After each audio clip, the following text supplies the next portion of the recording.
میں جن لوگوں کے ذہن کنفیوزڈ ہو چکے ہیں صلح کلیت کے تعلق سے، تو میں کوشش کروں گا انشاءاللہ کہ کچھ باتیں پیش کروں. امید ہے کہ ان لوگوں کا ذہن انشاءاللہ اللہ نے چاہا تو کھل جائے گا. دیکھیے، صلح کلیت کا مطلب یہ ہے کہ ایک وہ آدمی جس کا عقیدہ قرآن اور حدیث کے خلاف ہو، اور یہ جان کر بھی کہ اس کا عقیدہ قرآن اور حدیث کے خلاف ہے، یہ جان کر بھی اس کو مسلمان سمجھنا اور ایسی تمام جماعتوں کو مسلمان سمجھ کر ان سے یونائٹ ہونا، یہ صلح کلیت ہے. اس کو اور آسان سے سمجھائے تو شیعہ، ان کا عقیدہ کیا ہے؟ آپ شیعہ کے تعلق سے ان کے عقائد پڑھیں گے تو ایک عقیدہ ان کا یہ ہے جو عوام میں ظاہر نہیں کرتے لیکن ان کے عقائد کی کتابوں میں موجود ہے. شیعہ کا ایک عقیدہ یہ ہے کہ معاذ اللہ حضرت علی رضی اللہ عنہ یہ خدا ہے. ایک عقیدہ شیعہ کا یہ ہے، جیسا کہ شاہ عبدالعزیز محدث دہلوی رحمۃ اللہ علیہ نے اپنی کتاب تحفہ اثنا عشریہ میں دلائل کے ساتھ لکھا ہے. تو ایک عقیدہ تو ان کا یہ ہے کہ حضرت علی خدا ہے. ایک اور عقیدہ ان کا یہ ہے کہ نبی کریم صلی اللہ تعالی علیہ وسلم نبی نہیں ہے، حضرت علی نبی ہے. سیدنا جبریل علیہ السلام غلطی سے حضور علیہ الصلوۃ والسلام کی بارگاہ میں وحی لے کر گئے. یہ ان کا ایک عقیدہ ہے، یعنی حضرت علی کو نبی مانتے ہیں، ہمارے نبی کو نبی نہیں مانتے. اب مسئلہ کیا ہے کہ کسی نبی کو غیر نبی کہنا یہ بھی کفر ہے، اور غیر نبی کو نبی کہنا یہ بھی کفر ہے. ایک اور عقیدہ شیعہ کا یہ ہے کہ قرآن کریم میں تقریباً 17,000 آیتیں ہیں، حالانکہ ابھی 6,000 کے قریب آیتیں ہیں. تو ان کا یہ کہنا کہ باقی جو تقریباً 11,000 آیتیں تھی وہ حضرت عثمان غنی رضی اللہ عنہ نے ہلاک کر دیا، ختم کر دیا.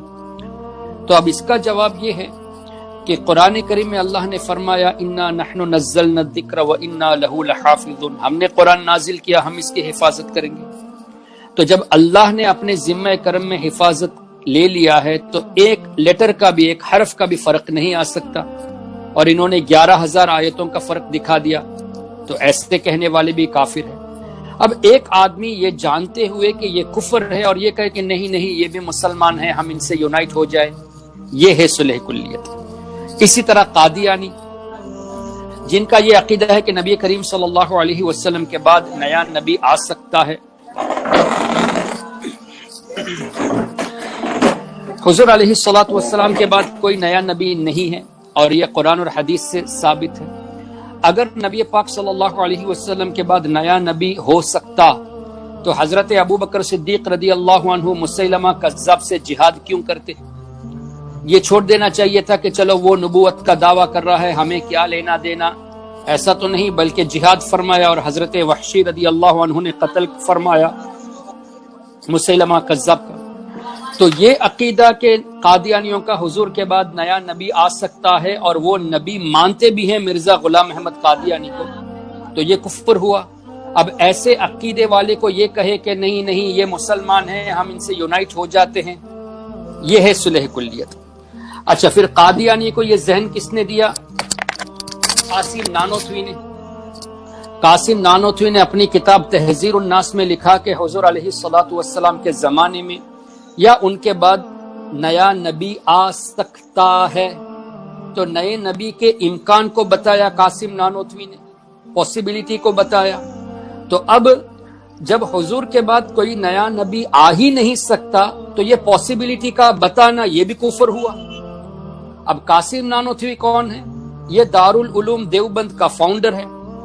تو اس کا عقیدہ بھی یہ کفریہ ہے کہ حضور کے بعد نیا نبی آ سکتا ہے. اسی طرح دیوبند کے ایک اور فاؤنڈر ہے رشید احمد گنگوہی، اس نے یہ لکھا کہ اللہ جھوٹ بول سکتا ہے، اللہ تعالیٰ جھوٹ بولنے پر قادر ہے.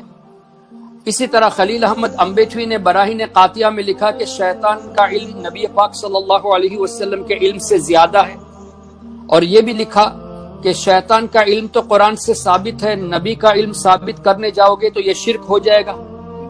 اب ایک چیز شرک ہے، یعنی اللہ کے ساتھ کسی کو ایسوسیٹ کرنا ہے، تو شیطان کو ایسوسیٹ کرنا ان کے نزدیک ایمان ہے، اور حضور کے علم کو ثابت کرنا ان کے نزدیک شرک ہے، یعنی یہ شیطان کو خدا کے برابر مانتے ہیں. تبھی تو یہ لکھا کہ شیطان کا علم تو ثابت ہے لیکن نبی کا علم ثابت کرو گے تو شرک ہو جائے گا. تو یہ شرک لکھنا ہی ان لوگوں کی جہالت ہے۔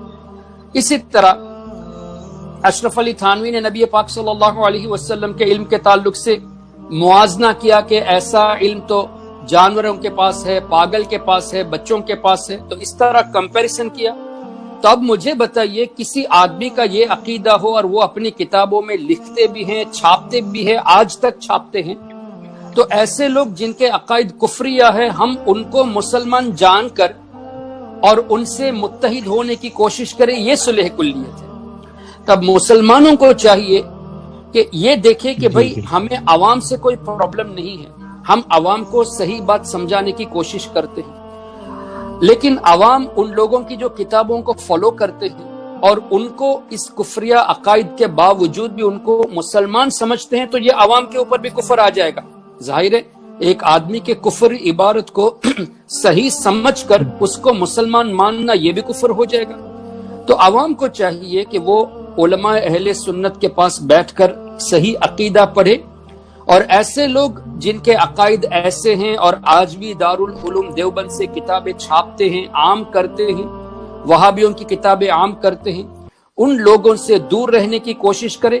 اگر کوئی یہ جان کر کہے نہیں اگرچہ قادیانی نے ایسا کہا، اگرچہ شیعہ نے ایسا کہا، اگرچہ دیوبندیوں نے ایسا کہا، اگرچہ وہابیوں نے ایسا کہا، لیکن ہم سب مل کر رہیں گے، سب مسلمان ہیں، تو یہ ہے صلح کلیت۔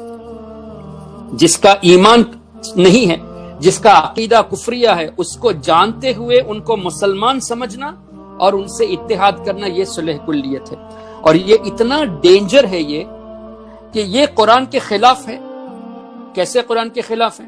اللہ نے قرآن میں ارشاد فرمایا سورہ مجادلہ، لا تجد قوما یؤمنون باللہ والیوم الآخر یوادون من حاد اللہ ورسولہ ولو كانوا آباءهم او ابناءهم، جس کا مفہوم یہ کہ تم ایسی قوم کو نہیں پاؤ گے جو ایمان بھی لائے اور اللہ اس کے رسول کے دشمنوں سے دوستی بھی رکھے۔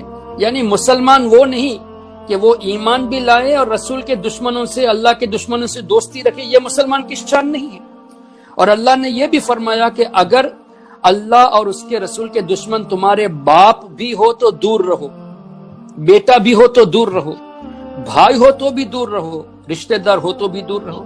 اب مجھے بتائیے حضرت، ایک جگہ اللہ نے فرمایا وَاعْتَصِمُوا بِحَبْلِ اللَّهِ جَمِيعًا، اللہ کی رسی کو مضبوطی سے پکڑ لو، وَلَا تَفَرَّقُوا، فرقے مت بناؤ، الگ مت ہو، مت بٹ جاؤ۔ ایک جگہ اللہ فرماتا ہے یونائٹ ہو جاؤ، اور دوسری جگہ اللہ فرماتا ہے والدین کی خدمت کرو، ایک اور جگہ اللہ فرماتا ہے رشتہ داروں کا خیال رکھو، لیکن یہاں اللہ فرماتا ہے کہ والدین سے بھی دور رہو، رشتہ دار سے بھی دور رہو اگر وہ اللہ اور اس کے رسول کے دشمن ہیں۔ تو اس سے کیا پتا چلا کہ یونٹی ان کے ساتھ ہے جن کا عقیدہ ایک ہے۔ عقیدہ ایک ہے، جیسے آپ آسام میں رہتے ہیں، میں سری لنکا میں رہتا ہوں، آپ کے بھتیجے یا بھانجے یہ بھی وہاں رہتے ہیں، کوئی بنگلور میں ہے، کوئی چنئی میں ہے، کوئی پاکستان میں ہے، کوئی بنگلہ دیش میں ہے، کوئی افریقہ میں ہے، لیکن مسلمان ہیں، عقیدے میں سنی ہیں، تو ہم اس سے جھگڑا نہیں کریں گے۔ اچھا وہابی اگر ہے، دیوبندی اگر ہے، شیعہ ہے، قادیانی ہے، وہ ہمارے گھر کے قریب بھی رہے گا تو ہم اس سے دوستی نہیں کریں گے۔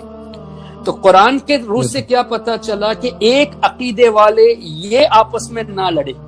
اب آپ یہ نہیں کہیں گے کہ میں قادری ہوں، دوسرا چشتی ہے، تیسرا نقشبندی ہے، تو اس میں لڑائی نہیں ہے، اس لیے کہ عقیدے میں سب ایک ہے، طریقے الگ الگ ہیں، سلسلے الگ ہیں، لیکن عقیدے میں سب ایک ہے۔ سری لنکا میں شافعی زیادہ ہے، انڈیا میں حنفی زیادہ ہے، مصر میں شافعی زیادہ ہے، اور اسی طرح یمن میں مالکی یا حنبلی زیادہ ہے، یا شافعی زیادہ ہے، کچھ جگہوں پہ حنفی زیادہ ہے۔ تو یہ نہ کہے کہ میں حنفی ہوں، میں اس سے بڑا ہوں، وہ شافعی ہے، وہ مالکی سے بڑا ہے، ایسا لڑنا نہیں ہے، بلکہ عقیدے میں سب ایک ہے تو یونائٹ رہنا ہے۔ لیکن وہابی، دیوبندی، شیعہ، قادیانی، یہ عقیدے میں ہی فرق ہے۔ تو اگرچہ یہ حنفی فالوور ہو یا کسی نقشبندی کے فالوور ہو یا قادری کے فالوور ہو، اپنے نام کے آگے ٹائٹل کچھ وہابی لگاتے، دیوبندی ابو ایوب قادری لگا دیا، اسی طرح ساجد نقشبندی لگا دیا، تو ایسا لگا کر لوگوں کو بیوقوف بناتے ہیں۔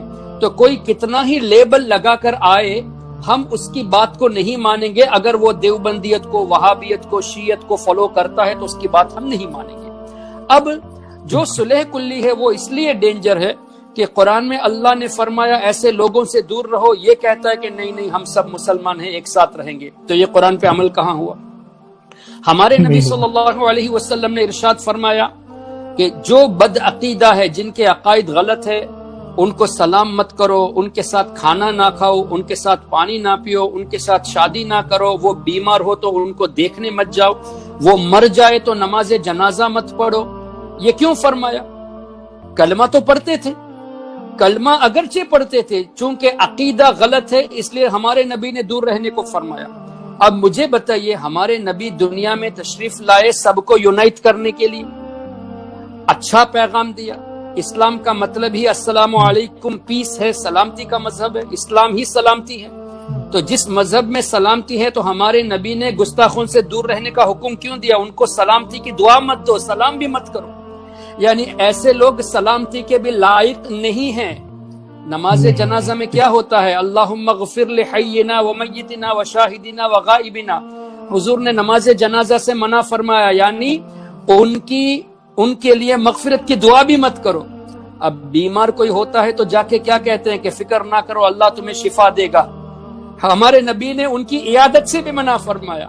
تو جو نبی ہمیں سلامتی کی تعلیم دینے آئے، مسلمان کے لیے دعا کرنے کی تعلیم دیے، مسلمانوں کے لیے مغفرت کی دعا کی تعلیم دیے، بیماروں کے لیے دعا کرنے کی جس نبی نے تعلیم دی، وہی نبی فرماتے ہیں کہ ایسے لوگوں سے دور رہو۔ تو اب کیا کہیں گے کہ ہمارے نبی کیا معاذ اللہ اختلاف پیدا کرے؟ کیا اللہ نے قرآن میں یہ اختلاف پیدا کیا؟ نہیں۔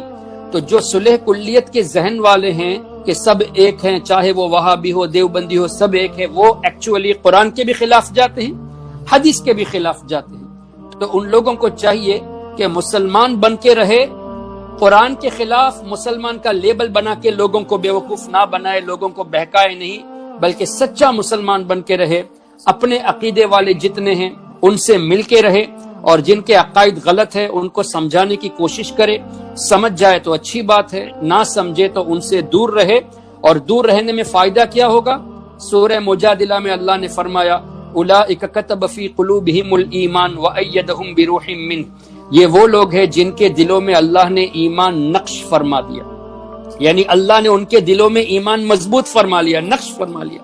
وَأَيَّدَهُمْ بِرُوحٍ مِّنْ، اللہ ان کی مدد فرمائے گا جبریل علیہ السلام کے ذریعے۔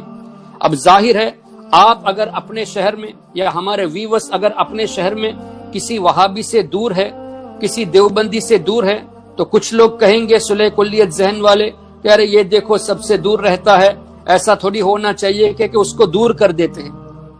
ایسے لوگوں کو کچھ لوگ دور کر دیتے ہیں، تو انہیں فکر نہیں کرنا ہے۔ کیوں؟